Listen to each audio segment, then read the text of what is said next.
Coming sir. Good afternoon sir. बैठिए। Thank you sir. Jhunjhunu से निकल करके आप एनआईटी दुर्गापुर जाते हैं, उसके उपरांत वहां से केमिकल इंजीनियरिंग करते हैं Yes, sir. और सीजीएसटी इंस्पेक्टर के तौर पे वर्तमान में 2022 से आप कार्यरत हैं। Yes sir. फिर प्रशासनिक सेवा में आने का कोई विशेष कारण?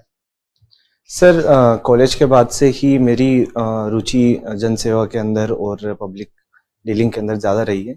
इसी वजह से मैंने गवर्नमेंट सेक्टर की तरफ ऑप्ट किया। और सर जब अभी मैं जिस जॉब के ऊपर काम कर रहा हूँ सर, मैं एक सर्टन सेक्टर से डील करता हूँ, टैक्स पेयर्स एंड कंपनीज से। तो सर मुझे जो सोसाइटी के बेटरमेंट में जो कंट्रीब्यूशन करना चाहता हूँ सर, मैं उतना नहीं कर पा रहा जितना मैं चाहता हूँ कि मैं अपना कंट्रीब्यूशन दे पाऊँ। और जो मेरी क्षमताएं हैं सर, उनका यूटिलाइजेशन मैं चाहता हूँ कि सर और अधिक प्रकार से और अधिक तरीके से कर सकूँ। इसलिए सर मैं आरएस में स्विच करना चाहता हूँ। तो आप टैक्स जो है उसको कलेक्ट करने में भी जो है योगदान जो है वो दे रहे हैं। Yes sir. आप हमें ये बताएं कि टैक्स हेवन किसको बोलते हैं और लोग वहां सबसे ज्यादा इन्वेस्ट क्यों करते हैं? सर टैक्स हेवन के तौर पे कंट्रीज को भी जाना जाता है और हेज फंड होते हैं सर, उनको भी टैक्स हेवन कहा जाता है। ठीक है सर, इन कंट्रीज के अंदर जो इंडिविजुअल इनकम होती है और कंपनीज के अंदर जो टैक्स लगाए जाते हैं, जैसे Indian government minimum alternative tax लगाती है, कॉर्पोरेट टैक्स लगाती है सर, वहां पे इनको छूट दी जाती है। और इनके जो इन्वेस्टमेंट्स होते हैं वहां पे भी सर इनको इजीली इन्वेस्टमेंट करने के प्रोसेस के अंदर इनको छूट दी जाती है। इसलिए सर इनको टैक्स हेवन कंट्रीज कहा जाता है। पहले ये कहा जाता था कि जब स्वदेशी आंदोलन चला Yes, तब sir. ये कहा जाता था कि विदेशी कंपनी आएंगी तो यहाँ पे बहुत सारा प्रचुर धन हमारा विदेश में ले जाएंगे। Yes, sir. उसके विपरीत जो है हमारी सरकारें अभी ये जो है वो नए नए डिसीजंस ले रही हैं कि विदेशी कंपनियां ज्यादा से ज्यादा भारत आए। Yes, तो पैसा तो तब भी बाहर जा रहा है। कैसा देखते हैं आप इसको? सर पहले वाली जो आंदोलन जो हुए थे स्वदेशी आंदोलन, वो गलत थे या अभी वाली सरकार जो कर रही है वो ज्यादा सही? सर मुझे लगता है सर जो टाइम की रिक्वायरमेंट थी उस टाइम पे, जैसे भारत उस टाइम पे अंग्रेजों के अधीन था, तो वहां पे देश प्रेम की भावना बढ़ाने की काफी ज्यादा जरूरत थी। आंदोलनों के अंदर बताया गया है कि जो ब्रिटिशर्स जो रूल कर रहे हैं वो हमें अधीन बना के रख रहा है, हमारे अगेंस्ट है। लेकिन सर अब जैसे 1991 के बाद से ग्लोबल रिफॉर्म हुए हैं, एलपीजी रिफॉर्म्स हुए हैं इंडिया में, और जो ग्लोबल इकोनॉमी है सर उससे कनेक्टिविटी आप डिनाई नहीं कर सकते और वो होके रहेगी। और अगर आप ग्लोबल कनेक्टिविटी रखते हैं तभी आपका जो विकास जो आप चाहते हैं सर्वांगीण विकास हो। तो उस अवधारणा के लिए सर बिल्कुल जरूरी है कि विदेशी निवेश जो है कंट्री के अंदर है। ओके, लेकिन आप हमें एक शंका है हमारी, वो आप हमें बताएं कि हमारा जो रेमिटेंस है इसको सरकार बढ़ाने के लिए बार बार जो है पुरजोर कोशिश करती है। हमारा रेमिटेंस जो है वो ज्यादा से ज्यादा हमारे जो श्रमिक हैं, कामगार हैं, या जो यहाँ से बहुत सारे जो लोग जाते हैं कमाने के लिए, वो यहाँ पे पैसा भेजते हैं डॉलर के रूप में। अगर वो खत्म हो जाएगा तो फिर हम विदेशी व्यापार ही नहीं कर पाएंगे। तो रेमिटेंस का होना तो बहुत जरूरी है और इसीलिए हम जो है डॉलर जैसी जो बहुत बड़ी जो करेंसी है उसको अपने यहाँ पे जो है रिजर्व रखते हैं। Yes sir. तो सर इसके बारे में बताएं। सर रेमिटेंस और जो करंट व्यापार का जो चलता है अकाउंट, तो उससे सर जो किसी देश की इकोनॉमी होती है तो उनको फॉरेक्स रिजर्व रखने के अंदर आसानी रहती है, ताकि उनकी जो करेंसी है उसकी वैल्यू और क्रेडिबिलिटी बनी रहे ग्लोबल मार्केट के अंदर।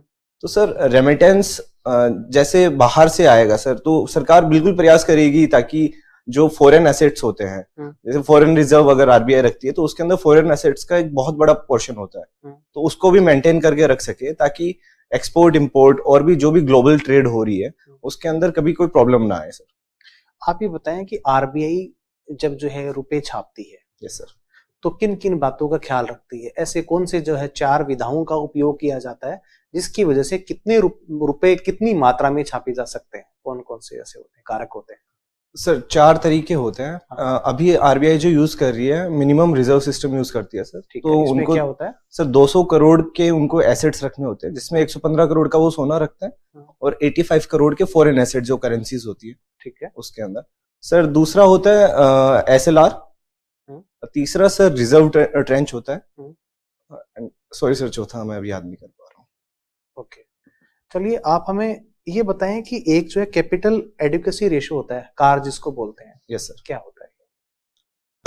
सर सर जो बैंक्स होते हैं जब वो लोन प्रोवाइड करवाते हैं तो सर जोखिम वाले क्षेत्रों में भी वो लोन प्रोवाइड करवाते हैं। अगर कोई परियोजना है जो आपको रिटर्न नहीं दे पा रही है, लोन टाइम पे नहीं प्रोवाइड करवा पा रही है, तो ऐसे मामलों के अंदर बैंकों की रेस्पॉन्सिबिलिटी बढ़ाने के लिए सर आरबीआई ने बेसल जो मानक होते हैं उनको फॉलो करते हुए ये पोर्शन डिसाइड किया हुआ है सर कि आपको 8% के आसपास जो स्वयं की संपत्तियां हैं वो इन परियोजना में निवेश करनी है। सर इसको कैपिटल एडुकेशन रेशियो कहा जाता है सर। ओके, आपका गृह जिला झुंझुनू है? Yes sir. झुंझुनू राजनीतिक तौर पे काफी सशक्त माना जाता है। काफी लंबे समय से यहाँ पे जो राजनीतिक चेतना की वजह से जो है बहुत बड़े लीडर्स हुए यहाँ पे। लेकिन आर्थिक दृष्टि से देखा जाए तो यहाँ पे इतने उद्योग धंधे जो है वो फलीभूत नहीं हो पाए। कौन कौन सी 3 ऐसी कमियां रही हैं जो झुंझुनू को अभी भी परेशान कर रही है? सर पहली कमी जो मैं बताना चाहूंगा सर वो है पानी की कमी है सर। वहां पे झुंझुनू रीजन के अंदर पानी की कमी है। दूसरा सर जो झुंझुनू के लोकेशन है सर वो पोर्ट से काफी दूर है। इसी वजह से जो यहाँ के जो साहूकार सेठ हुए थे वो भी पलायन करके कोस्टल सिटीज के अंदर गए और वो इन्वेस्टमेंट नहीं कर पाए इस चीज से। और तीसरा सर यहाँ पे जो मिनरल्स हैं वो कॉपर मिनरल सर बहुतायत में है और लाइमस्टोन पाया जाता है सर। उसके अलावा सर ऐसे मिनरल्स है नहीं जो जिनका खनन करके या फिर और कोई कुटीर उद्योग स्थापित किए जा सके ताकि इकोनॉमी के अंदर विस्तार करा जा सके। चौथा सर एक और बताना चाहूंगा सर नेशनल हाईवे जो है सर झुंझुनू में नहीं है तो कनेक्टिविटी का इशू काफी ज्यादा है सर। ओके, ऐसा आप मानते हैं? yes, चलिए ठीक है। आप हमें बताएं कि औद्योगिक दृष्टि के साथ साथ में वहां पर क्राइम जो रेट्स है वो जो है वो बॉर्डर एरिया की वजह से सबसे ज्यादा बढ़ रहा है। yes, पुलिस ऐसे कौन कौन से जो है अभियान चला रही है वज्र प्रहार को छोड़ करके? वज्र प्रहार तो पूरे राज्य में ही चल रहा है। जो पर्टिकुलरली चोरू झुंझुनू और सीकर को जो यहाँ पे जो जहां से जो है अभी बहुत बड़ी घटना वहां पे गैंगस्टर की जो है वो सरेराह जो है वो हत्या कर दी जाती है, इसको कैसे देखते हैं आप? और उसको प्रिवेंट करने के लिए कौन कौन से जॉइंट ऑपरेशंस जो है हरियाणा और राजस्थान पुलिस के द्वारा चलाए जा रहे हैं? सॉरी सर जॉइंट ऑपरेशंस के बारे में नहीं पता है सर मुझे। सर अप्रोचेस मैं बता सकता हूँ। हाँ प्लीज बताएं सर। जैसे बॉर्डर एरिया जैसे आपने कहा कि बॉर्डर रीजन के अंदर स्थित है सर झुंझुनू, तो हरियाणा और झुंझुनू की कनेक्टिविटी काफी ज्यादा है। किसी भी रीजन से वो प्रवेश कर सकते हैं। तो सर जो पुलिस है सर तो उनको नाकेबंदी और जो चेक पोस्ट है सर वो उन रास्तों पे लगाने चाहिए जहां से कनेक्टिविटी होती है। दूसरा सर जो आला अधिकारी होते हैं उनको दौरा करना चाहिए टाइम टू टाइम ताकि लोगों के अंदर चेतना भी बढ़ाई जा सके और अपराधियों के अंदर भी एक भय रहे और जो अधिकारी उस जगह पे पोस्टेड है उनको भी कंट्रोल किया जा सके। सर तीसरा मुखबिर योजना है जिसमें रिवॉर्ड का सिस्टम करा जा सकता है ताकि अगर कोई ऐसी गतिविधियां होती है या फिर वो ट्रेवल करके आते हैं दूसरे राज्यों से तो सर उसका पता लगाया जा सकता है। मेरा अंतिम एक प्रश्न है आपसे, राजस्थान के राजस्व अर्जन के अंदर सबसे बड़ा ऐसा कौन सा मद है जिसमें राजस्थान को सबसे ज्यादा आय प्राप्त होती है? सर राजस्थान को स्टेट जीएसटी है सर, उससे सबसे ज्यादा आय प्राप्त होती है सर। ठीक है, धन्यवाद। Ma'am please. आपकी हॉबी क्या है? Sir ma'am sorry high intensive interval training workout. ठीक है, हाई इंटेंसिटी आपने कहा। Yes ma'am. केमिकल इंजीनियरिंग आपने करी है, उसके रिस्पेक्ट में इस वर्ड को समझें। मैम केमिकल इंजीनियरिंग के अंदर हमें इक्विपमेंट डिजाइन करने होते हैं इंडस्ट्री के लिए ताकि वो बेटर क्वालिटी प्रोडक्ट प्रोड्यूस कर पाए। तो मैम ऐसे इक्विपमेंट के अंदर उनकी जो स्ट्रेंथ होती है उससे इंटेंसिटी को मापा जा सकता है ताकि वो ब्रेक डाउन ना करे। क्या यूनिट होता है इंटेंसिटी का? Sorry ma'am. चलिए ठीक है, आपने केमिकल इंजीनियरिंग करी है तो आपको सोलर एनर्जी, सोलर पैनल्स के बारे में मेरे को लगता है अच्छी नॉलेज होगी। तो आप ये बताएं कि ये जो सोलर एनर्जी की प्रोडक्शन के लिए लिथियम और इन सब का अभी जो इस्तेमाल किया जा रहा है ये कितना ज़्यादा नुकसानदेह हो सकता है हमारे एनवायरनमेंट के लिए, या आपको लगता है कि जो ये सिस्टम है बेटर है और जो पहले कोल प्रोडक्शन से हम करते थे वो ही खराब था?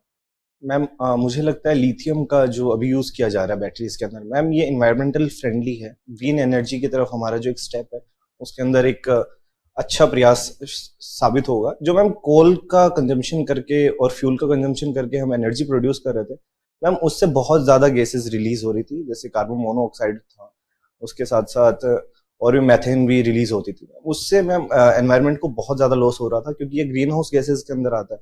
तो उससे इसकी वजह से जो सूर्य से विकिरण आती है उनको ट्रैप कर लिया जाता है और जो ग्लोबल टेम्परेचर है मैम राइज होता है तो मैम अभी सारे राष्ट्र प्रयास कर रहे हैं कि लिथियम या फिर और कोई alternative renewable energy source, solar energy, वो बढ़ाया जाए ताकि क्लाइमेट चेंज को काउंटर करने के अंदर मदद कर सके। ठीक है, ज़्यादातर देखा जाता है कि जो लोग भी इलेक्ट्रिकल व्हीकल्स यूज़ करते हैं, जो सोलर पैनल्स या इन सब का अगर हम बात करें, तो वो दिन में इस्तेमाल करते हैं, उसकी चार्जिंग वगैरह दिन में ही करते हैं। तो उस टाइम तो कोल प्रोडक्शन से ही इलेक्ट्रिसिटी प्रोड्यूस होती है, उस टाइम तो सोलर पैनल्स इतने काम नहीं आ रहे होते। तो देखा जाए अगर आप उसको कैलकुलेट करोगे तो जो CO2 का प्रोडक्शन है वो पहले से भी ज़्यादा हो रहा है। मैम मुझे ऐसा लगता है जैसे मैम राजस्थान अभी सोलर रिन्यूएबल एनर्जी के अंदर फर्स्ट नंबर के अंदर है। तो मैम आगे आने वाले समय में अभी हो सकता है कि प्रोडक्शन थोड़ा ज्यादा हो, लेकिन आने वाले समय के अंदर ग्रिड से एनर्जी स्टोर करके जो भी चार्जिंग स्टेशंस होंगे वहां पे पहुंचाई जा सकती है, वितरण कराया जा सकता है। ठीक है, आप आपने हॉबी बताई, आप वर्कआउट करते हैं। ये मसल परफॉर्मेंस को बढ़ाने के लिए एक्सरसाइजेस होती हैं, उनके टाइप्स बताइए मुझे। मैम आइसोकाइनेटिक एक्सरसाइजेज होती है, आइसोमेट्रिक एक्सरसाइजेज होती है एंड आइसोटोनिक एक्सरसाइज। ठीक है, ब्लड फ्लो इंक्रीज होता है जब भी हम किसी भी तरीके की एक्सरसाइज करते हैं, उसके पीछे थोड़ा मुझे बताएं कैसे होता है, थोड़ा मैकेनिज्म अगर आप जानते हो। मैम एग्जैक्ट नहीं पता, मैम गेस कर सकता हूँ। हाँ बताइए। जब मैम एक्सरसाइज करते हैं तो जो ब्लड के अंदर ग्लूकोज प्रेजेंट होता है तो मसल्स उसको कंज्यूम करती है, और जैसे जैसे मसल्स कंज्यूम करती जाती हैं उनको ग्लूकोज की और ज्यादा रिक्वायरमेंट होती है, तो ब्लड का सर्कुलेशन बढ़ता है, हार्ट बीट बढ़ती है ताकि सर्कुलेशन ज्यादा हो सके और मसल्स को ग्लूकोज ज्यादा मिल सके ताकि वो परफॉर्म कर सके। ठीक है, आप ये बताइए कि WHO जो है वो किस तरह डिफाइन करता है हाइजीन और हेल्थ को? दोनों ही आपके इससे रिलेटेड ही हैं। सॉरी। ठीक है, मेरा एक छोटा सा सवाल है आपसे। आप कुछ समय से काम कर रहे हैं CBIC के अंदर, तो आपने अभी तक कुछ ऐसा काम किया हो जिसकी वजह से कोई अचीवमेंट आपकी, जिसकी वजह से आपको सराहा गया हो, तो वो आप शेयर करना चाहें तो बताएं। मैम ऐसे आला अधिकारियों से तो ऐसे कुछ प्राप्त नहीं हुआ है मैम, लेकिन जिन लोगों के साथ मैंने काम किया है मैम उनसे अप्रिशिएशन मिली है, क्योंकि जैसे जब मैं गोवा कस्टम्स में काम कर रहा था मैम तब कुछ डॉक्यूमेंट्स की कमी थी जिसको वो ला सकते थे अगर मैं उनको टाइम देता, मैंने उनको टाइम दिया, अगर वो डॉक्यूमेंट नहीं लेके आता तो उनको शिपमेंट का भी लॉस होता उनको। तो इस वजह से जो फैसिलिटेशन वाली जो चीज है मैम, जो गवर्नमेंट भी प्रमोट कर रही है, उसको लेके काम किया, और वहां पे जितने भी एक्सपोर्टर्स और इम्पोर्टर्स के साथ में काम कर रहा था उन्होंने सराहा मैम इस काम। ठीक है, थैंक यू। कस्टम ड्यूटी क्या होती है और ये लगातार क्यों कम होनी चाहिए? सर कस्टम ड्यूटी देखा जाए तो जो भी इंपोर्ट और एक्सपोर्ट हो रही है कंट्री से गुड्स एंड सर्विसेज उसके ऊपर लगाई जाती है। इसमें जो टैक्सेबल वैल्यू होती है उसके ऊपर एक परसेंटेज चार्ज किया जाता है टैक्स, और सर ये हार्मोनाइज न्यूमेरिकल सिस्टम के थ्रू चलती है, और पूरे वर्ल्ड के अंदर सर एक समान कंट्रीज डिफ्रेंशिएट कर सकती है लेकिन पूरे वर्ल्ड के अंदर चीजों के ऊपर लगाई जाती है, और कम इसलिए होनी चाहिए सर ताकि जो राष्ट्र है उसका विश्व के साथ में ट्रेड बढ़ सके, क्योंकि कई चीजें होती है जो सर हतोत्साही होती है अगर ज्यादा कस्टम ड्यूटी होती है, और इसकी वजह से प्रोडक्शन कम होता है क्योंकि एक्सपोर्ट नहीं हो पाएगा, तो जो प्रोड्यूसर्स होते हैं वो भी हतोत्साहित होते हैं सर, इस वजह से कस्टम ड्यूटी कम होनी चाहिए सर। ठीक है, तो भारत सरकार ने कस्टम ड्यूटी में जो पहले की हमारी दरें थी उनको तो काफी कम कर दिया। Yes sir. तो प्रेजेंट पॉलिसी क्या है हमारे इंपोर्ट को लेकर के? सर पहले जो गवर्नमेंट ने यूज की थी sir, growth oriented export policy use करी थी, जिसके अंदर प्रोडक्शन बढ़ाने पे जोर दिया गया था ताकि एक्सपोर्ट बढ़ सके। सर अभी जो गवर्नमेंट पॉलिसी यूज कर रही है वो एक्सपोर्ट ओरिएंटेड ग्रोथ को यूज कर रही है ताकि एक्सपोर्ट बढ़ाया जाए, एक्सपोर्ट के साथ साथ प्रोडक्शन सर अपने आप बढ़ जाएगा। अच्छा ठीक है, गार का नियम आपने सुना होगा। Yes sir. क्या होता है ये? Sir general agreement on trade and something sir, sorry full form नहीं पता। एक्सप्लेन करें इसको। सर थोड़ा समझ आऊंगा सर। जब ब्रिटेन ब्रिटेन वुड कॉन्फ्रेंस हुई थी सर, तो इसके अंदर 3 इंस्टीट्यूट थे जो अस्तित्व में आने थे। आईटीओ भी सर उनमें से एक था जो आ नहीं पाया। तो सर गार का सॉरी सर, शायद मैं भटक रहा हूँ सर इसमें। अच्छा चलिए ठीक है। सर ने आपसे पूछा था tax haven countries, yes sir. तो आपने वहां पे एक शब्द यूज किया था हेज फंड। Yes sir. क्या होता है हेज फंड? सर ये इंडिविजुअल फंड्स होते हैं जिसमें इंडिविजुअल की लिमिट 1 करोड़ रुपए डिसाइड की हुई है, और जो फॉरेन इन्वेस्टर्स होते हैं उनकी लिमिट सर $5 लाख के आसपास डिसाइड की हुई है। सर इसके अंदर जो आर्बिट्रेज की जो सुविधा है वो उपलब्ध होती है, जिसमें आप एक शेयर मार्केट से शेयर खरीद के दूसरे शेयर मार्केट के अंदर बेच सकते हैं। और सर ये वॉलेटाइल काफी ज्यादा होते हैं, उतार चढ़ाव काफी आते हैं इनकी वजह से शेयर मार्केट के अंदर। ठीक है। हेज फंड में कैसे टैक्स चोरी किया जाता है? सॉरी सर, इसके बारे हेज फंड तो लीगल है। में ये सर लीगल है सर। ठीक है। जीएसटी को लेकर के आपके क्या व्यू हैं? सर मैं ऐसा मानता हूँ जीएसटी सर जो रिफॉर्म आया है इंडिया के अंदर, इसने सर टैक्सेशन की सर परिभाषा ही बदल दी है। सर पहले जो एम्बिग्यूटी थी टैक्सेशन के अंदर वो सर कम हुई है। जो रेवेन्यू था सर वो काफी बढ़ा है सरकार का। सर पिछले 5 सालों के अंदर लगभग 10 लाख करोड़ के आसपास टैक्स रेवेन्यू बढ़ा है। इसके साथ साथ सर जो 17 टैक्सेस कंबाइन करें, इसकी वजह से जो कंज्यूमर थे सर उनको भी काफी ज्यादा राहत मिली है। जो एडमिनिस्ट्रेशन था सर वो भी काफी इजी हुआ है। सर रिटर्न्स एक साथ आ चुके हैं तो पारदर्शी भी काफी चीजें हुई है सर। तो सर अगर ओवरऑल देखा जाए तो काफी बेहतर रिफॉर्म है सर। Very good. अभी हमारे देश के अंदर हमें राष्ट्रपति का जो चुनाव है वो हम अप्रत्यक्ष तरीके से करा रहे हैं एक तरह से। उसको अमेरिका की तरह क्यों न कराया जाए भारत में भी? सर इंडिया के अंदर जो सर शासन के जो वास्तविक चीफ है सर वो प्राइम मिनिस्टर को कहा गया है, और सर अमेरिका में यही अवधारणा प्रेसिडेंट के ऊपर लागू होती है। तो सर अगर एक राष्ट्र के अंदर 2 शासन के चीफ बनते हैं जो निर्वाचित होते हैं, तो उनसे सर जो उनके पावर का कॉन्फ्लिक्ट है सर वो उत्पन्न हो सकता है। अभी सरकार कुछ नियम बनाती है, रूल बनाती है, विधेयक पास करती है, उनको फिर प्रेसिडेंट अपना कंसेंट देते हैं।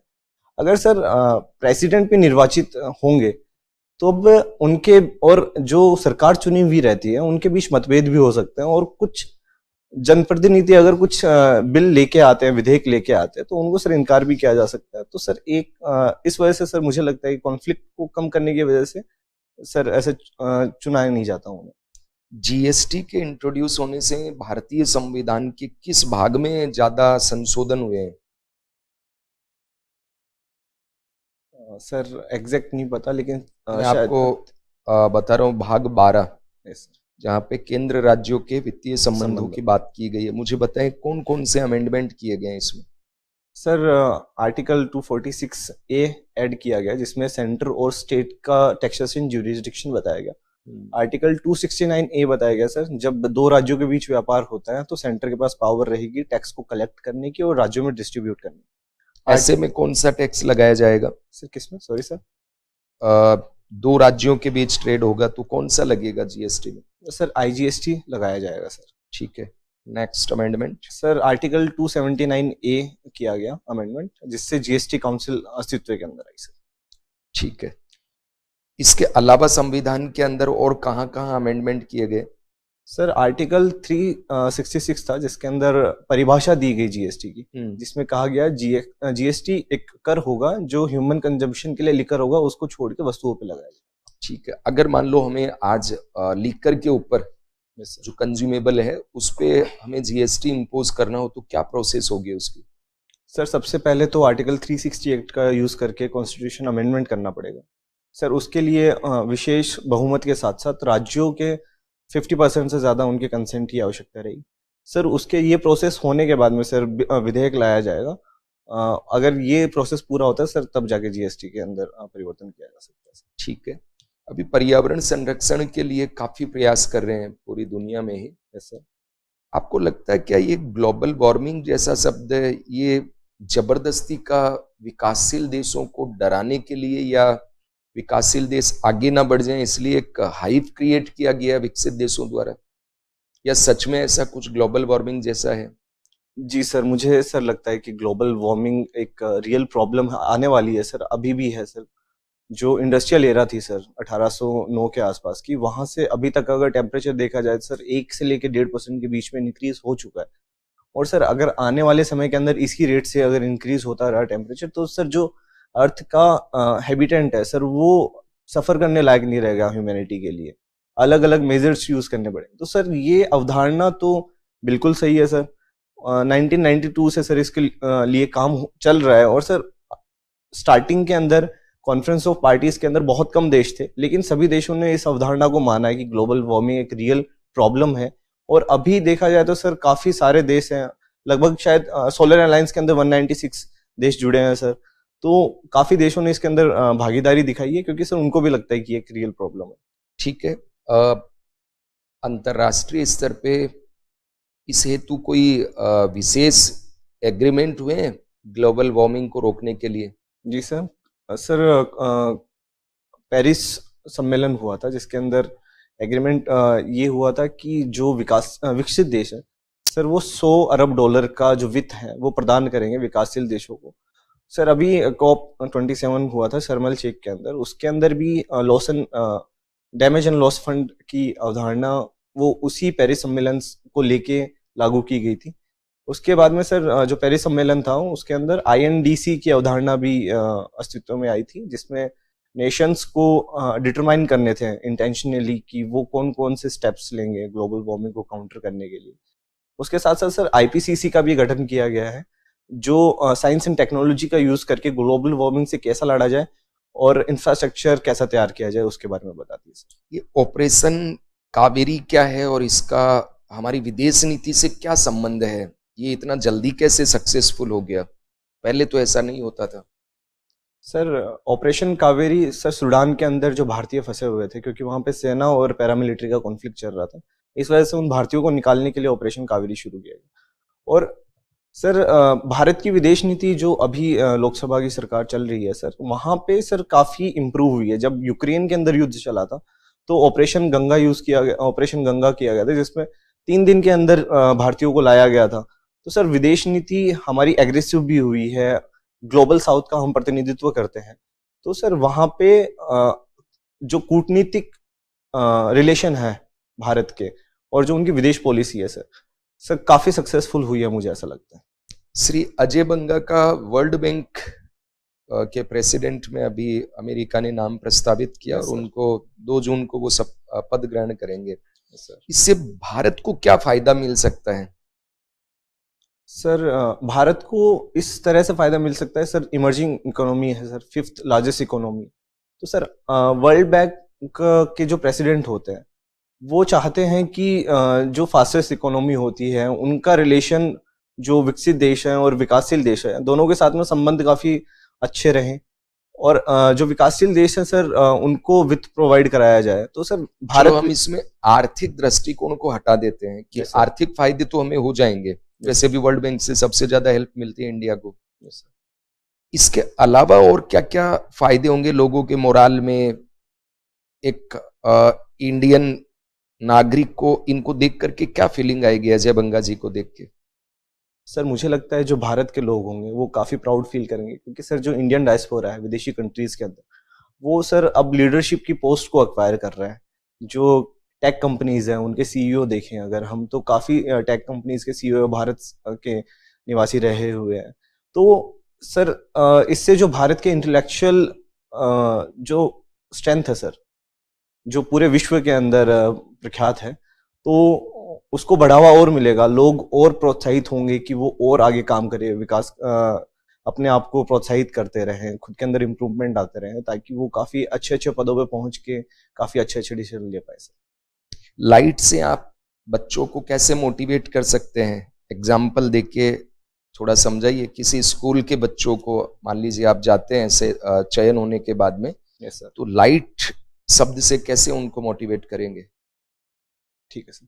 सर मैं उन्हें एक कमरे में ले जाना चाहूँगा, उसके बाद में सर खिड़कियाँ दरवाजे एक बार बंद करूँ, लाइट होती है सर उनको बुझाऊँ, उसके बाद सर जब अंधकार आएगा तब उनसे उनकी फीलिंग्स पूछें कि क्या फील करते हैं आप अभी। तब सर जो ऑब्वियस रिएक्शन होता है वो बोलेंगे कि स्कैर्ड फील कर रहे हैं, डर लग रहा है।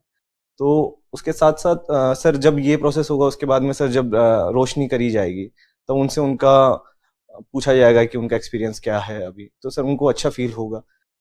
सर इसके साथ साथ जो भारत के जो महापुरुष हुए हैं सर उनके भी एक्सपीरियंसेस बताने की कोशिश करेंगे ताकि उनको समझ में आए कि खुद के जीवन में तो सही, लेकिन अगर आप दूसरों की जिंदगी में भी लाइट बन के प्रकाशित करोगे तो आपको आगे भी दुनिया याद रखेगी। जैसे ही ये रोशनी आपको इजी फील करवा रही है, आप भी लोगों को इजी फील करवाते रहोगे और मोटिवेटेड रहेंगे। Okay, thank you sir, please. अच्छा, अभी आप ये बताएं कि जीएसटी जब आई तो जोर शोर से ये प्रचार किया गया कि इसमें कास्केडिंग इफेक्ट कम होएगा। Yes sir. क्या वर्तमान में लगता है कि कास्केडिंग इफेक्ट कम हुआ, उसके बाद में एक आम उपभोक्ता है इसको जीएसटी से फायदा हुआ? ये तो वेट तो पहले भी लग रहा था, जीएसटी अब भी लग रही है, तो आप ये बताएं कि कौन कौन सी ऐसी वस्तुएं हैं जो आमतौर पर जो है उपभोक्ताओं को सरल सहज और जो है वो कम मूल्य में मिल पा रही है? सर अगर देखा जाए तो सर जो वाइड रेंज ऑफ ऑप्शंस जो गुड्स हैं सर, सॉरी, जैसे डेली बेसिस की चीजें हैं सर, जिसके अंदर फ्लोर आ गया, दालें आ गई, सब्जियां आ गई, तो यहाँ पे सर काफी कम इनकी प्राइसेस काफी कम हुई है, लोगों को इसका फायदा भी मिला है।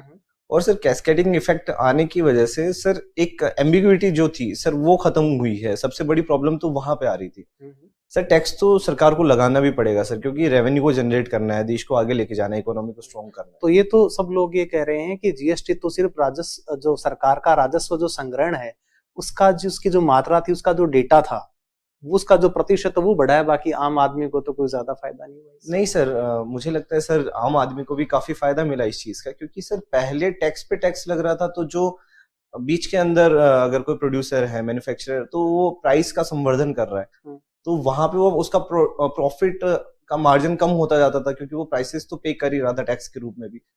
अब सर जब एंड में कंज्यूमर को वस्तु मिल रही है तो वहां पे वो टैक्सेस नहीं लग रहे हैं उनके ऊपर, तो इसकी वजह से अगर उनको वो प्रॉफिट मार्जिन उस समय का भी रखते हैं तो भी कंज्यूमर को सिर्फ फायदा ही हो रहा है। ओके, मेरा आखिरी सवाल आपसे, चाइना जैसे देश जो सस्ती जो है वस्तुओं का उत्पादन करके और भारत जैसे विकासशील देशों पे जो है वो बहुत सारी सामग्री यहाँ पे जो है वो कम पैसे में बेचते हैं, और हम लोग उस पे एंटी डंपिंग जो है ड्यूटी लगाते हैं, क्या होता है? सर एंटी डंपिंग ड्यूटी जो विदेशों से चीजें आती है जिसमें उनकी सरकारें मार्केट के अंदर उनकी जो प्राइस होती है उससे भी अगर वो कम प्राइस के ऊपर एक्सपोर्ट करते हैं, ठीक है, तो सर देश लगाता है एंटी डंपिंग ड्यूटी, ताकि वो जो प्रोडक्ट बना रहे हैं और एक्सपोर्ट कर रहे हैं वो डंप करके हमारे जो घरेलू मार्केट है सर उसका विनाश ना कर सकें। तो सर इसी वजह से एंटी डंपिंग ड्यूटी लगाई जाती है। ठीक है, आपका साक्षात्कार पूर्ण हुआ, अभी आप जा सकते हैं, प्लीज। Thank you sir.